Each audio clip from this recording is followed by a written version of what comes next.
So there I was enjoying my Saturday. I went to the gym. I had to go run some other errands. And then I was at home and I came across something that many of you probably also came across today. And that is something that was put out today by President Trump on his social media account. So this afternoon, about 12:30 Eastern, President Trump posted on his Twitter account, or X if you prefer. I prefer Twitter, but he put a quotation out there, um, which is typically attributed to Napoleon. He didn't mention that in the post, but the post said, "He who saves his country does not violate any law." I will repeat that.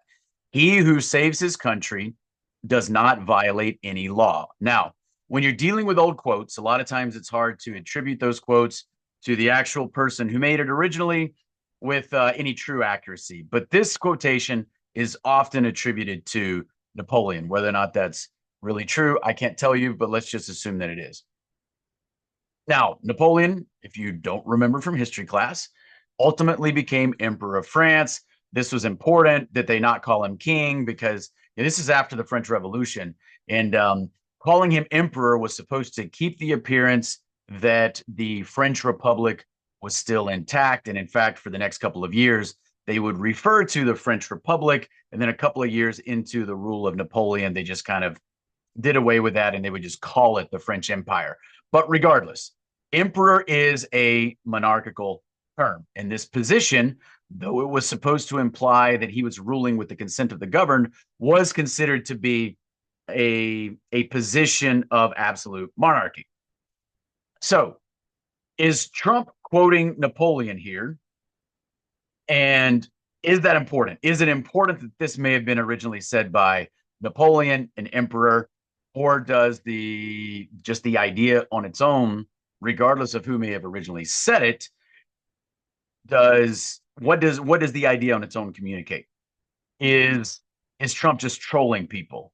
Um, I mean, I do think Trump is a master troll. I mean, I think that's one of the things he's actually very good at. Um, and I'm not a fan of Trump. I've never been a fan of Trump. But I mean, I do think he's a good troll. I do think he says some things sometimes that are funny. Do I think this is funny? No, I don't. I think this is alarming. I think this is dangerous. And for me, it's not absolutely necessary that we know whether or not he is or is not directly quoting Napoleon because the idea itself is so dangerous. Now, what did he intend to imply with this message? Well, I also don't know that that necessarily matters because are we saying that the president of the United States is that he lacks the social awareness to understand how a statement like this might be interpreted by some people? So I'm going to repeat it. He who saves his country does not violate any law.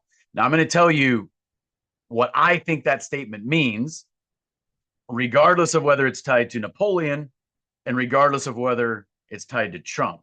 But just that idea, here's the way that I interpret that if you are acting in the service of your country, anything goes, and you are beyond the hold of the law.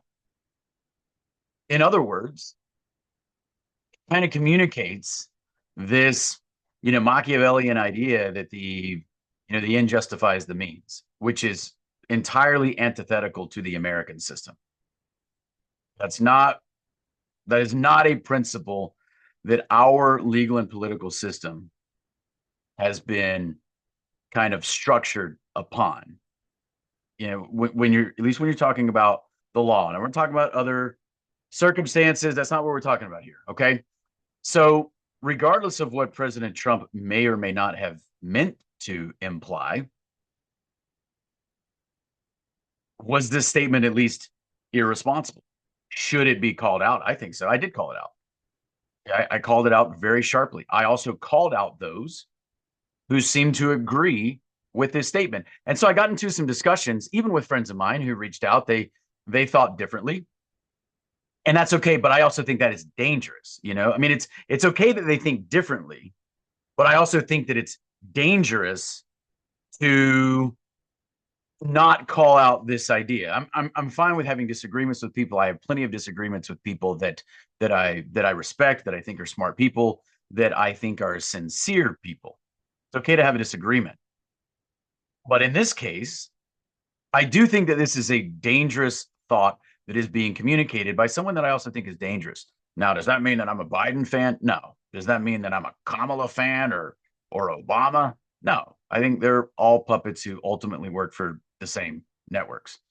But there is this cult mentality that exists around Trump that never existed with Biden, which is one of the things that, first of all, I think it's why Trump is in office, but also it's one of the things that makes him particularly dangerous. Now,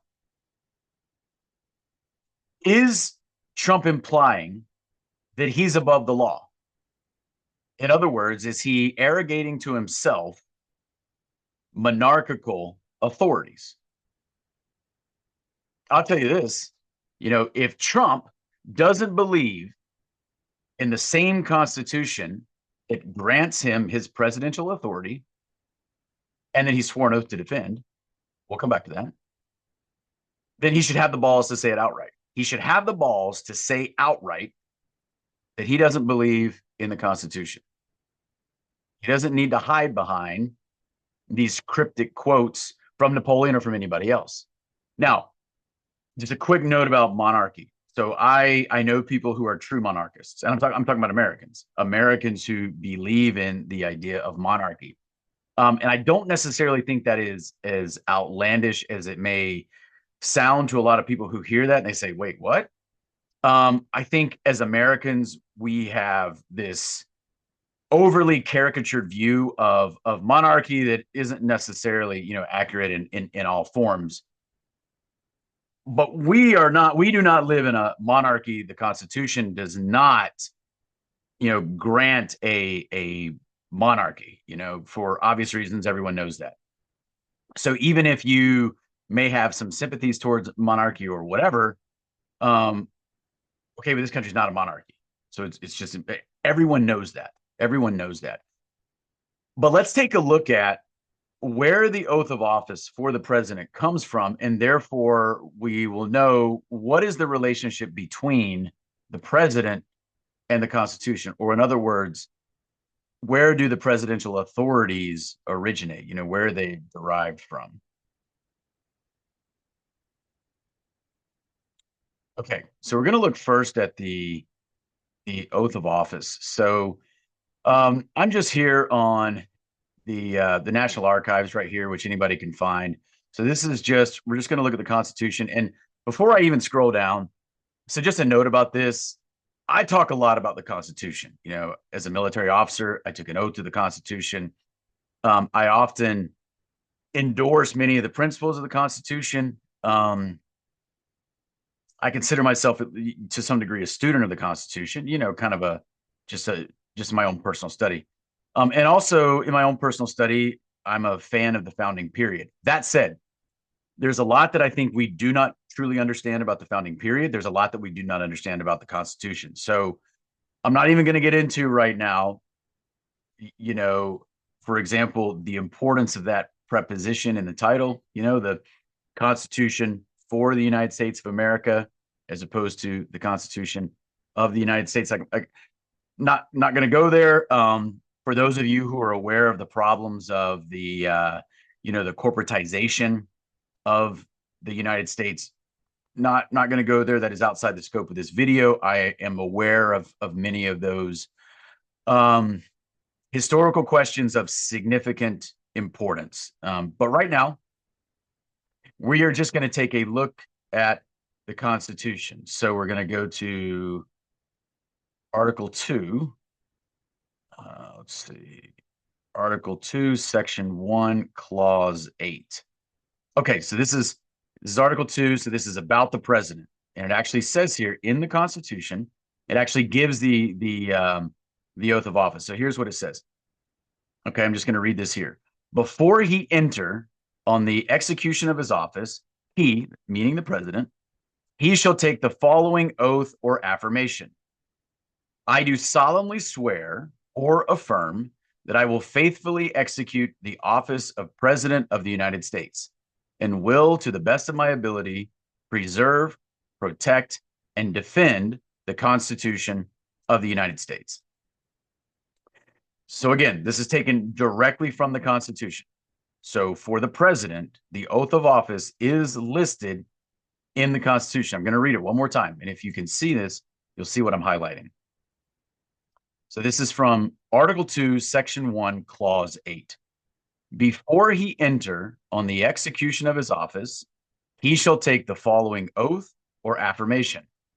I do solemnly swear or affirm that I will faithfully execute the office of President of the United States and will, to the best of my ability, preserve, protect, and defend the Constitution of the United States. Okay, so yes, the president takes an oath to, as it says here, preserve, protect, and defend the Constitution of the United States. Now, I want to read just a short bit of commentary about that. Just a paragraph or a little bit more than a paragraph that kind of talks about this as well. So let me find it real quick.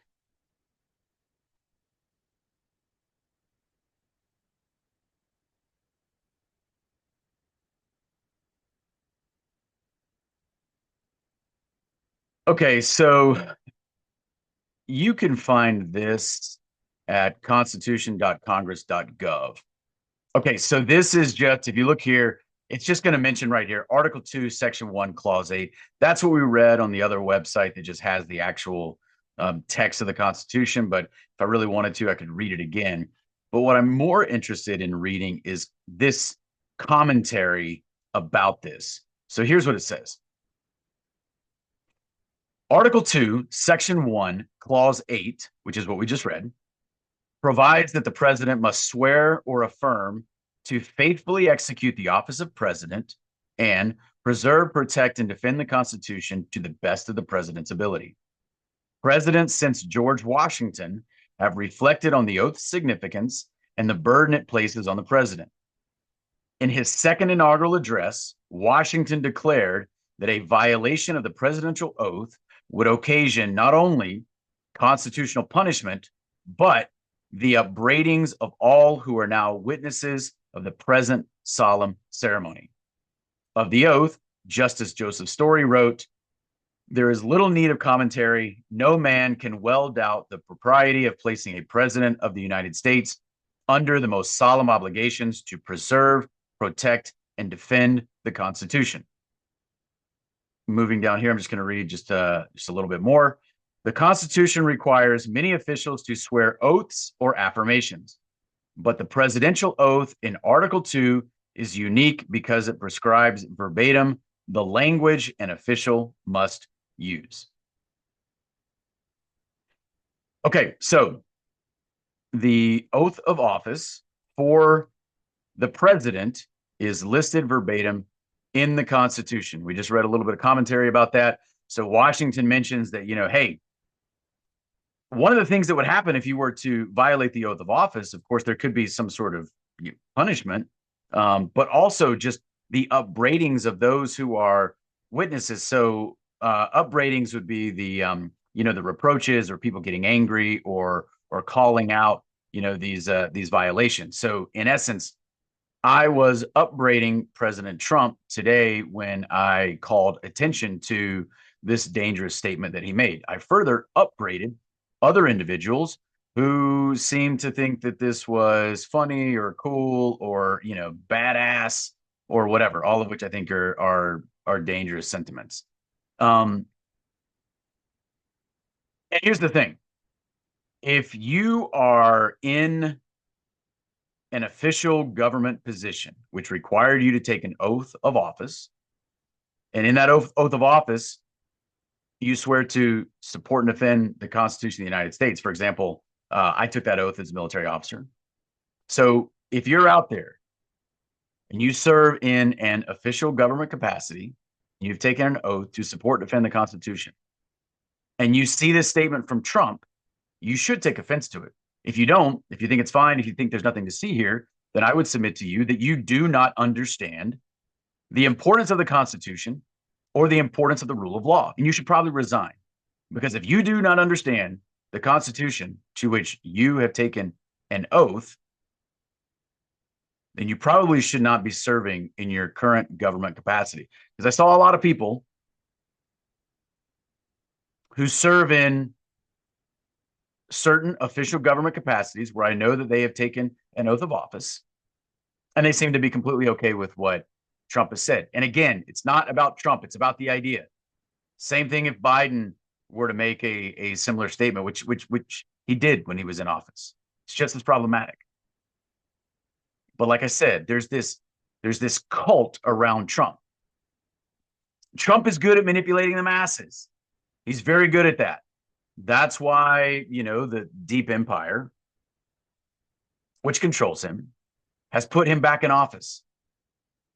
And you'll see that all the cultists out there are going to cheer this latest statement. Why? Because things that they would never accept from another president or from another administration, they will accept because it comes from Trump or his circle of cronies. And I'll give you an example of this. So I'm gonna just read. You can go find this on my own Twitter account. But here's something that I wrote today, or at least part of something that I wrote kind of in response to this. I'm gonna read it.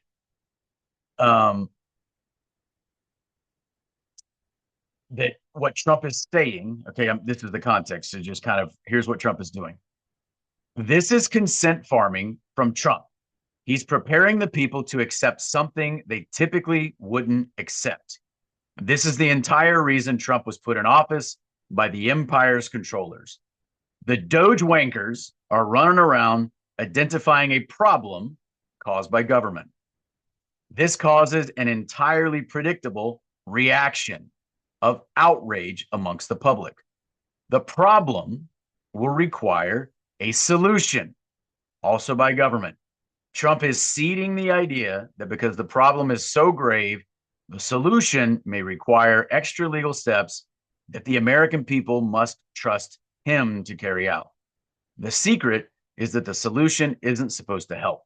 It's only supposed to create the appearance of helping, while in reality, the control grid is further solidified. Okay, so I just kind of used the example of what's going on with Doge and Elon, all of which I think is a massive smokescreen. But here's my point.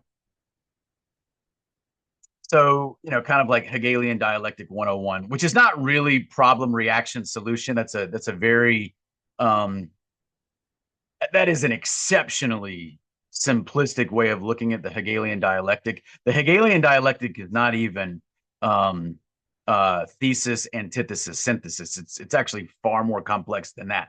But that's okay. That is outside the scope of this video today. For most people, if they're not familiar with that, the Hegelian dialectic and the exceedingly complex philosophy behind that, it doesn't matter. For most people, just kind of understanding the idea of problem, reaction, solution is at least a good place to start. Okay. What does that mean? The government creates a problem or calls attention to a problem. That then elicits outrage among the public. That's the response.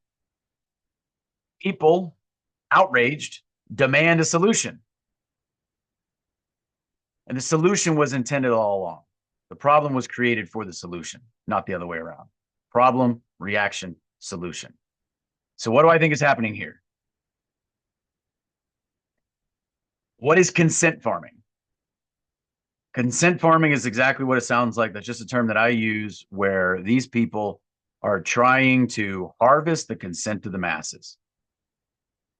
They want you to like Trump. They want you to support what he's doing.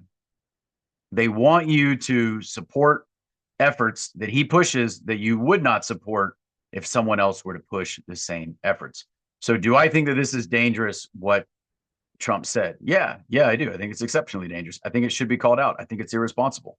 Whether he intended it or not, it doesn't matter. It is irresponsible. This is not the way the American system was designed. The president is not a monarch. The president does not have absolute authority. His authorities are defined in the Constitution. His oath of office, which is also included in the Constitution, makes specific reference to the duty that he has vis-a-vis the Constitution. Has President Trump forgotten that? Have President Trump's cultists forgotten that? We are at a dangerous time in our nation's history. And I'll tell you why. Go back and watch my video. There are two of them. Go watch the video in which I talk about how here are the things that we need to look forward to or kind of look out for in 2025. And then there's another video where I said the watchword of 2025 is vigilance. Why? Because so many people that had started to wake up in the past have gone back to sleep. They have slipped back into their trance because they think everything's okay. The good guys are now in charge. That's not the case.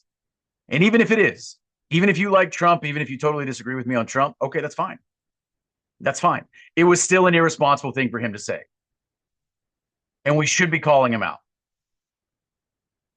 Because the problem is our government has been un-American for a very, very long time, longer than any of us have been alive. I don't care if you're 130 years old and you're watching this video. And if you are, thank you for watching. But it doesn't matter. The American government has been so corrupt and engaging in un-American activities for longer than you've been alive, even if you're 130. And that's just an arbitrary number that I picked out. It goes on, earlier than that as well.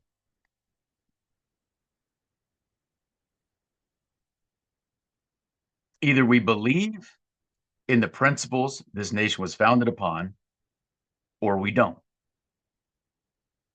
And if you don't believe in those principles, then you have no business